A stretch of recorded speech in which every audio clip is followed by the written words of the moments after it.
दोस्तों, कोलकाता में trainee doctor के साथ जो हत्या हुई थी, आखिरकार सभी देश के लोग यह जानना चाहते हैं आखिरकार उसके साथ क्या हुआ था और क्यों हुआ था। आखिरकार उसकी हत्या क्यों की थी और इसका क्या मामला है, क्या माजरा है, हम इस वीडियो में जानने वाले हैं दोस्तों। तो आपको हम बताने जा रहे हैं तो आखिरकार उसमें क्या हुआ था। यार, ट्रेनी डॉक्टर के साथ हुआ क्या था, मामला हाई कोर्ट पहुंचता है और सुप्रीम कोर्ट भी पहुंचता है, स्वतः संज्ञान लेता है, यानी सुप्रीम कोर्ट संज्ञान लेता है। और पश्चिम बंगाल की जो सरकार होती है उनसे सवाल जवाब किए जाते हैं, पूछा जाता है कि लाश आपको सबसे पहले कब मिली थी, और समय बताया जाता है कि 6 बजे मिली थी। बाद में पूछा जाता है कि घर वालों के तुमने 3 घंटे तक इंतजार क्यों कराया, आखिरकार आपको 3 घंटे पहले लाश मिल चुकी थी तो 3 घंटे आपने इंतजार क्यों कराया। और पोस्टमार्टम रिपोर्ट कब हुई थी। पोस्टमार्टम के बाद उन्होंने पूछा कि तुमने जो लड़की लाश को घर वालों को कब सौंपा, और कब सौंपा बताते हैं कि रात के 8:30 पर आसपास के होंगे, तब हमने लड़की की लाश को लड़की के घर वालों को सौंपा था। अब एफआईआर दर्ज कब हुई थी, तो बताते हैं 11 बजे लगभग एफआईआर दर्ज की थी, यानी रात को। तो ऐसा दावा किया जा रहा है कि संभवत है भारत के इतिहास का यह पहला ही मामला है, शायद और किसी केस के बारे में ऐसी जानकारी मिलती नहीं है कि लाश का पहले पोस्टमार्टम किया जाए और उसके बाद रिपोर्ट दर्ज किया जाए। अक्सर करके ऐसा होता है, पहले रिपोर्ट दर्ज की जाती है, पंचनामा भरा जाता है, कागज बनते हैं, उसके बाद में पोस्टमार्टम होने के लिए जाती है। लेकिन यहाँ पर कुछ अलग हुआ है, पहले पोस्टमार्टम हुई है, उसके बाद में रिपोर्ट दर्ज हुई है। सीबीआई पर बहुत ज़्यादा प्रेशर, बहुत ज़्यादा दबाव है। इस घटना को असली वजह क्या है, उस ट्रेनी डॉक्टर की हत्या हुई थी क्यों नहीं हुई थी, कई सवाल जवाब आरोपी से पूछे जा रहे हैं। इसी बीच में कई सारी वीडियो क्लिप भी वायरल हो रहे हैं दोस्तों, तरह तरह की वीडियो वायरल हो रही हैं। आखिरकार कभी बताया जाता है 12 डॉक्टर थे, तो कभी बताया जाता है 5 डॉक्टर उन्होंने किया है, तो कभी बताया जाता है 7 डॉक्टर थे। आखिरकार माजरा क्या है। अब ये 22 तारीख को सीबीआई है वो सब कुछ निकाल कर दे देगी। सीबीआई जो भी जांच करेगी वो 22 अगस्त को देने वाली। श्री राम, नमस्कार, मेरा नाम है प्रदीप सोली और आप देख रहे हो इस चैनल को, जिसके माध्यम से हम आपको यह ट्रेनी महिला की कहानी सुनाने जा रहे हैं। आखिरकार इस देश में, पूरे भारत देश में इसका कारण हड़कंप मचा हुआ है। आखिर यह माजरा क्या है, हम आपको जो भी जानकारी जुटाई है हमने आपको बताने की कोशिश करेंगे। तो लास्ट तक वीडियो में बने रहना, जिससे आपको अच्छी कुछ ना कुछ समझ में जरूर आएगा कि आखिरकार उसके साथ क्यों हुआ था और क्या माजरा अभी चल रहा है, क्या जानकारी निकल कर आई है, नई अपडेट। कोलकाता के आरजी मेडिकल कॉलेज हॉस्पिटल में 9 अगस्त 2024 की सुबह लगभग 6 बजे के आसपास का मामला था। चौथी मंजिल पर सेमिनार में हॉल होता है, जहां पर कई बार डॉक्टर आराम करने के लिए जाते हैं। उसी ग्रेजुएट में चेस्ट डिपार्टमेंट में जो ग्रेजुएट सेकेंड ईयर की स्टूडेंट होती हैं वो आराम कर रही थी। रात के लगभग 2 बजे के आसपास का समय था। सुबह एक बार डॉक्टर उन्हें जगाने के लिए जाते हैं। मैडम, दिन निकल आया है, आप जाग जाओ। जैसे ही डॉक्टर वहां जाता है, जाने के बाद दरवाज़ा खोला जाता है तो पता चलता है कि ट्रेनी डॉक्टर सोई हुई थी।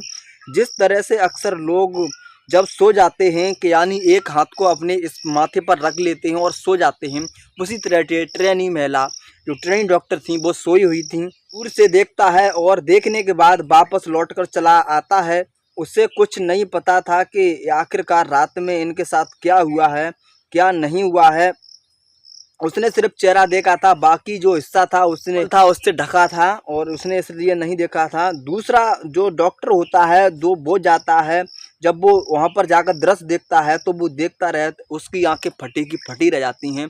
क्योंकि जब वो ट्रेनी महिला डॉक्टर को देखता है तो उनका शरीर अर्ध अवस्था में था, यानी शरीर पर कोई भी कपड़े नहीं थे और शरीर था जो खून से लथपथ था। और ट्रेनी डॉक्टर की किसी ने हत्या भी कर दी थी। तो वो नीचे आता है, भागकर नीचे आने के बाद सारी जो जानकारी होती है सभी लोगों को जल्दी से बताता है हॉस्पिटल में, और हॉस्पिटल में भड़कंप सी मच जाती है, अंदर बाहर फैल जाती है। और अब जैसे ही हॉस्पिटल के अंदर ये बात फैलती है तो पता चलता है कि ट्रेनी डॉक्टर की इस तरह से हत्या कर दी गई है। बाकी किसी को कोई जानकारी नहीं थी कि इनके साथ रात कोई रेप हुआ है। और बाकी किसी को यह घटना का कोई आभास नहीं था कि इनके साथ रात में रेप हुआ है, क्या हुआ है, किसी को कुछ भी नहीं पता था। बस यही हड़कंप मच रहा था कि ट्रेनी महिला की, ट्रेनी डॉक्टर की किसी ने हत्या कर दी है। लोगों की एक आदत होती है, पुलिस बचाने की कोशिश करती है, पीछे करने की कोशिश करती है, लेकिन हर आदमी हाविस होता है कि आखिरकार वो जानना चाहता है कि माजरा क्या है, देखना चाहता है अपनी आंखों से। जैसे क्या खुद वो पब्लिक के लोग ऐसा ही करते हैं, सीन पूरी तरह से बिगड़ जाता है। सारे लोग होते हैं, उनके कदम के निशान भी पहुंच जाते हैं, वहाँ पर छप जाते हैं। जिन्होंने अपने अपने हाथों के वहाँ पर सेमिनार हॉल में जो भी हाथों से वस्तुएं छुई थी, उन पर उनके निशान हो जाते हैं। कोशिश की थी, इसलिए यह क्राइम सीन पूरी तरह से बिगड़ जाता है। हालांकि अब यह कोई नहीं जानता था कि जिस मामले को अभी बहुत शिथिलता से, बहुत आसानी से लिया जा रहा था, यह मामला कुछ ही देर में, बहुत कुछ घंटों में एकदम सोशल मीडिया पर वायरल हो जाएगा। और यह खबर दोस्तों होती है ट्रेनी डॉक्टर की, सोशल मीडिया पर एकदम दौड़ने लगती है, एकदम वायरल होने लगती है। सभी लोग जानना चाहते थे, देश विदेशों में भी आखिरकार यह खबर पहुंच जाती है। से प्रिंट मीडिया से, हर तरह की मीडिया से, चाहे देश हो चाहे विदेश हो, सभी जगह यह मुद्दा चर्चा का विषय बन जाता है। यही कारण है कि मामले का सूचना दी जाती है प्रिंसिपल, और प्रिंसिपल ने भी इस मामले को उतनी गंभीरता से नहीं लिया। जो हॉस्पिटल का प्रिंसिपल था, यानी जो मालिक था, उसको इस सूचना के बारे में दिया जाता है तो वो भी इस मामले को बड़ी गंभीरता से नहीं लेता है। इस सर फोटो देखिए, इसके एक घटना हुई है। जब घटना के बारे में बताया जाता है तो डॉक्टर यानी जो प्रिंसिपल संदीप घोष होते हैं, उस फोटो को देखकर उनकी भी आंखें खुल जाती हैं। उसके बाद फिर वह आते हैं यहाँ पर, परिवार को सूचना दी जाती है, तुम्हारी बेटी बीमार है, यानी जो घर वाले हैं उनको सूचना दी जाती है कि तुम्हारी बेटी बीमार है। अब परिवार के जो लोग थे वो बड़े शक पकाए हुए थे, खतरे में थे। आगे वो सोचकर मजबूर थे कि रात 11 बजे वो अपनी बेटी से पास बात हुई है, तब उनकी बेटी ठीक ठाक थी। अचानक उनका थोड़ी परेशानी बढ़ जाती है, इसलिए पिता के एक बार नहीं कई बार अपनी बेटी के पास हालत जानने के लिए कॉल किया। बेटी कैसी है, ठीक है या नहीं है, क्या कुछ हुआ है। उसे कई बार जब फ़ोन करते हैं तब कोई भी फ़ोन नहीं उठाता। तब 2-3 बार कोई एक व्यक्ति जो होता है वो फ़ोन उठाता है, रिसीव करता है। फ़ोन रिसीव होता है, उधर से बताया जाता है कि आपकी बेटी ने खुदकुशी कर ली है, वो मर चुकी है। अब जब परिवार वाले होते हैं यह बात सुनते हैं कि उनकी बेटी ने खुदकुशी कर ली है, तो सोचने पर मजबूर होता है। आखिरकार उनकी बेटी सही सलामत थी, कोई भी टेंशन नहीं थी, कोई भी दिक्कत नहीं थी। आखिरकार उनकी बेटी खुदकुशी क्यों कर सकती है। और जो दोस्तों माँ बाप बेटी को नहीं मिल पा रहे थे, वो अपनी बेटी के पास जाते हैं, उस रात तभी जाते हैं, और जो पड़ोसी थे वो भी जाते हैं, लेकिन उनको उनकी बेटी से नहीं मिलने दिया जाता है। करीब 3 घंटे के बाद उनको उनकी बेटी को सौंपा जाता है। अब दोस्तों लेकिन जो परिवार वाले लोग थे, बेटी का बहुत मोहब्बत होती है, यही कारण था कि इस बेटी को मिलने का मुआवजा भी उन्होंने ठुकरा दिया था। उन्होंने कहा था कि आरोपी है, इस मामले की जांच कराई जाए, निष्पक्ष जांच कराई जाए, इकलौती बेटी है। अब क्या कर सकते हैं, उनका तो सब कुछ खत्म हो गया, समाप्त हो गया। ऐसी बातचीत होती है। उसके बाद फिर पुलिस पर दबाव बढ़ता है, तो पुलिस ने सीसीटीवी कैमरे खंगालना शुरू कर दिया। जब सीसीटीवी कैमरे खंगालना शुरू कर दिया तो उसमें बिल्डिंग के इर्द गिर्द चारों तरफ से कोई 4-5-6 लोग थे, आ रहे थे, जा रहे थे। तभी पुलिस को लगा कि मामले की जांच करनी चाहिए। अब मामला पश्चिमी बंगाल सरकार तक पहुंच जाता है। SIT है, जाकर देखती है तो लाश को पास से उन्हें एक वस्तु मिलती है, यानी उनको एक ब्लूटूथ जो माइक होता है उस लाश के पास से मिलता है।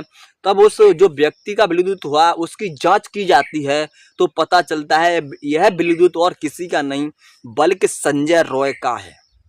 तब दोस्तों उसके बाद में संजय रॉय को कलकत्ता पुलिस कल्याण बोर्ड पर सेवेग बॉल टाउन हॉस्टल के अंदर अक्सर आना जाना बना रहता था, यानी उसके अंदर आना जाना बना रहता था। वो सीसीटीवी में दिखाई दे रहा था कि उसका यह मिल जाता है ब्लूटूथ। और जब उसके कमरे की जहाँ वो रहता था वहाँ की जांच पड़ताल की जाती है तो पता चलता है कि शूज जो थे उसके शूज पर कुछ खून के निशान भी लगे हुए थे। पोस्टमार्टम कराया जाता है। पोस्टमार्टम में पता चलता है कि अब मुंहों से भी खून निकल रहा है, आँखों से भी खून निकल रहा है और प्राइवेट पार्ट से भी खून निकल रहा है। और इन सब के बाद भी 16 शरीर के इन स्थानों पर 16 जो खरोंच के निशान होते हैं, चोट के निशान थे वो भी हैं। और साथ में उसकी जो गर्दन की हड्डी है वो भी टूट चुकी है। अब दोस्तों हड्डी टूट जाती है, चोट आने के बाद गंभीर चोट के निशान पाए जाते हैं। दोस्तों गंभीर चोटें पाई जाती हैं। इतना ब्रूटल जो सीन होता है, इतना हैसियन तरीके से क्राइम जो अंजाम दिया जाता है, तो पुलिस अपने स्तर से जांच कर रही थी कि पुलिस को यह मामला 9 अगस्त 2024 को मिलता है। 9 अगस्त, 10 अगस्त, 12 अगस्त, 13 अगस्त तक पुलिस इस मामले की जांच कर ही रही थी। तो कोर्ट ने यानी हाई कोर्ट कलकत्ता ने इसका संज्ञान याचिका दायर की गई थी परिवार की तरफ से। उसमें बताया जाता है कि इस मामले को कहीं ना कहीं से पुलिस इतना गंभीरता से नहीं ले रही है। जाहिर सी बात है, यह कोई मामला नहीं। पुलिस चाहे कलकत्ता की हो, चाहे यूपी की हो, चाहे दिल्ली की हो, चाहे महाराष्ट्र की हो, कहीं की भी पुलिस हो, शुरुआत में वो मामले को गंभीरता से नहीं लेती और कभी कभी मामले इसी तरीके से बिगड़ भी जाते हैं और कभी कभी वीडियो वायरल हो जाती हैं तो पुलिस की बाद में बहुत ज़्यादा खींच होती है। तो दोस्तों इसी तरीके से इसी मामले में भी कुछ ऐसा ही हुआ है।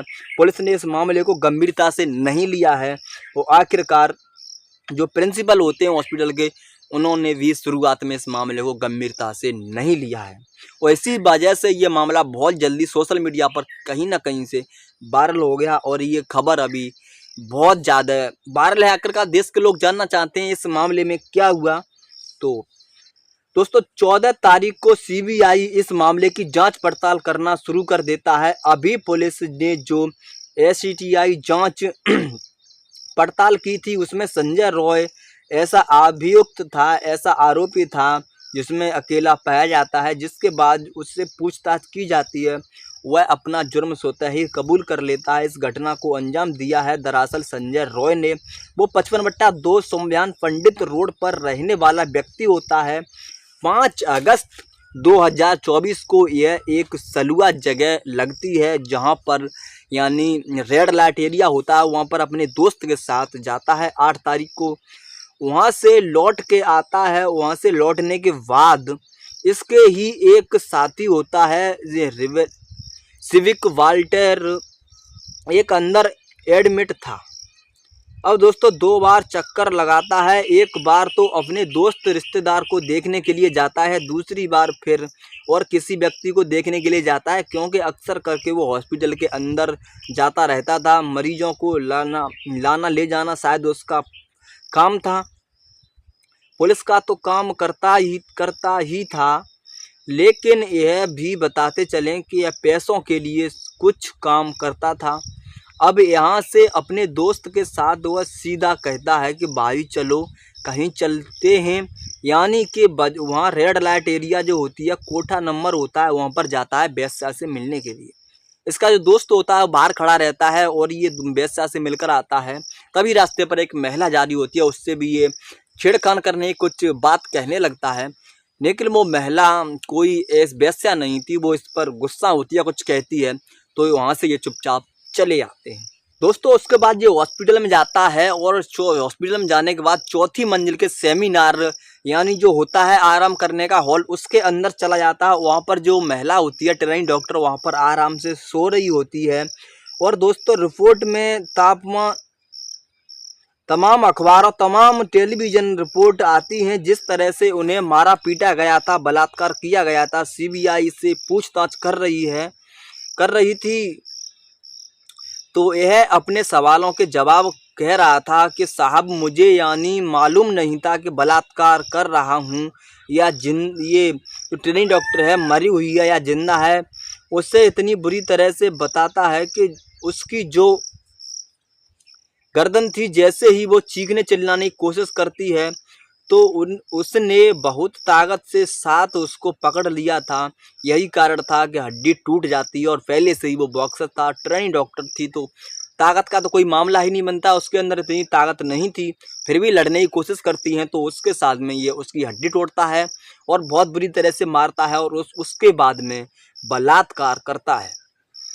इस मामले को कोर्ट संज्ञान लिया था कि याचिका के माध्यम से, फिर इसे सुप्रीम कोर्ट ने संज्ञान लेने के बाद जानना चाहा कि आखिरकार पुलिस ने क्या जांच पड़ताल किया। हालांकि 22 अगस्त 2024 को सीबीआई को अपनी रिपोर्ट देने की अब तक क्या क्या कार्रवाई की है, वो सीबीआई जो है यानी 22 अगस्त 2024 को रिपोर्ट बनाकर देगी आखिरकार उसने क्या क्या जानकारी की है।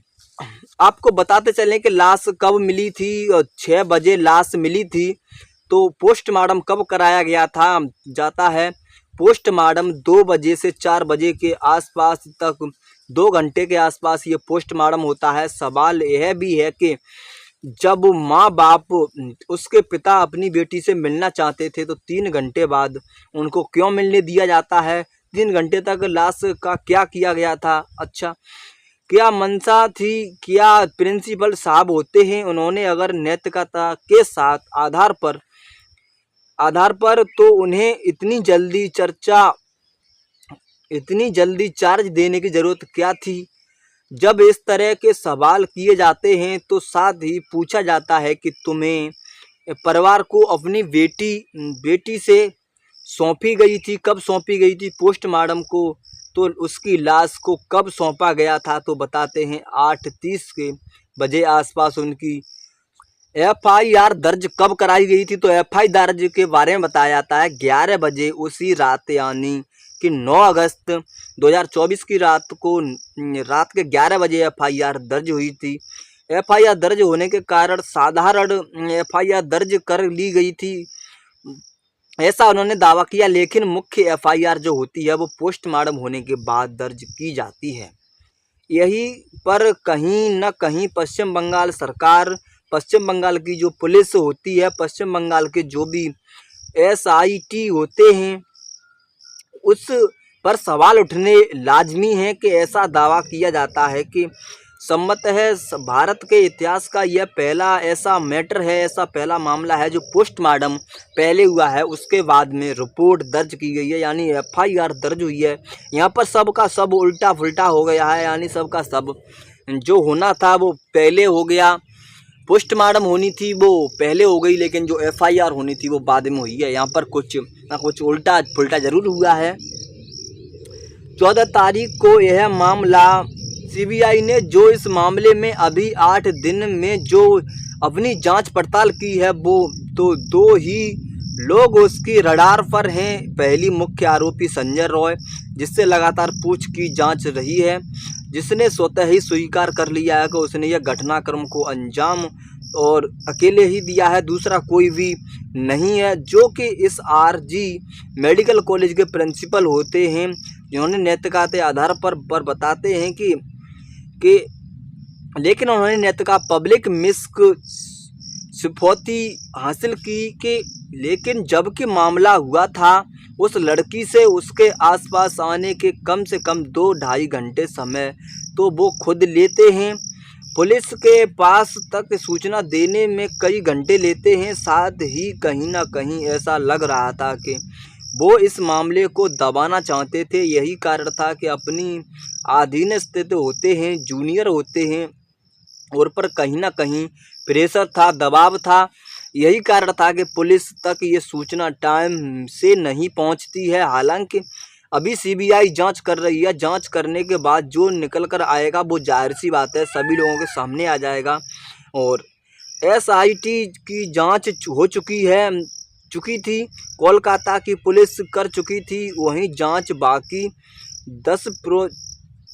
10% जांच की सीबीआई ने 22 अगस्त 2024 को सबके सामने आ ही जाएगा। साथ ही पोलीग्राफी टेस्ट कराने के बाद आई संजय रॉय की पोलीग्राफी कराने का मतलब यानी होता है कि अभी तक बोला है कितना सच है कितना झूठ है, क्या है ये संजय रॉय है, उसकी पोलोग्राफी अभी होनी बाकी है, तो उसकी पोलोग्राफी होगी। अगली बात करें तो सीसीटीवी कैमरे में जो जाते हुए दिखाई देते हैं वो एक एक व्यक्ति जाता हुआ दिखाई देता है। संजय रॉय वही निकलता है, दिखाई देता है कि इसके अलावा और कोई सीसीटीवी कैमरे वहां पर वो नज़र नहीं आता है। अब ऐसी स्थिति में तो यह पता चलता है कि इस पूरे मामले में संजय रॉय है, लेकिन जिस तरह सीमन की बात की जाए तो 154 ग्राम सीमन उसके अंदर पाया जाता है, तो उससे साफ साफ जाहिर होता है कि किसी एक पुरुष का यह सीमन नहीं हो सकता है। तो इससे पता चलता है कि कई सारे पुरुषों ने मिलकर इसके साथ जो है बलात्कार किया है, रेप किया है, तभी इतना सीमन पाया जाता है। और साथ ही साथ मारपीट करते हुए बहुत बुरी तरह से और नशे की हालत में जो होता है संजय रॉय, इसके अंदर जाने दिया जाता है कि तुम जाकर कुछ भी करो। और सब कहानी की दूसरी कहानी भी आती है सामने।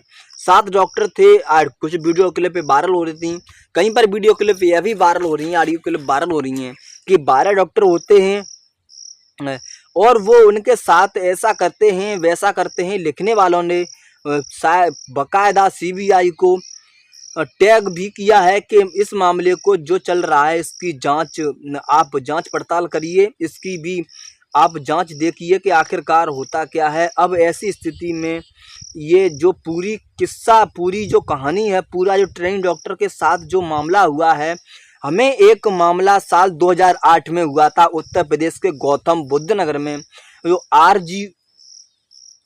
आयुषी हत्याकांड था। आपको याद होगा जो पुलिस ने इस मामले को शुरुआत में इसी तरीके से गंभीरता से नहीं लिया था और वो भी मामला बाद में जाकर बिगड़ जाता है। और एक एक सबूत को जुटाना चाहिए, तो उत्तर प्रदेश की पुलिस ने आयुषी हत्याकांड में इस मामले की जांच पड़ताल नहीं की और यह मामला बहुत तेजी के साथ हाईलाइट हुआ था, जैसे आज ट्रेनिंग डॉक्टर के साथ हो रहा है। इसके बाद यह मामला सीबीआई को भी सौंप दिया जाता है। सीबीआई इस मामले की जांच पड़ताल करती।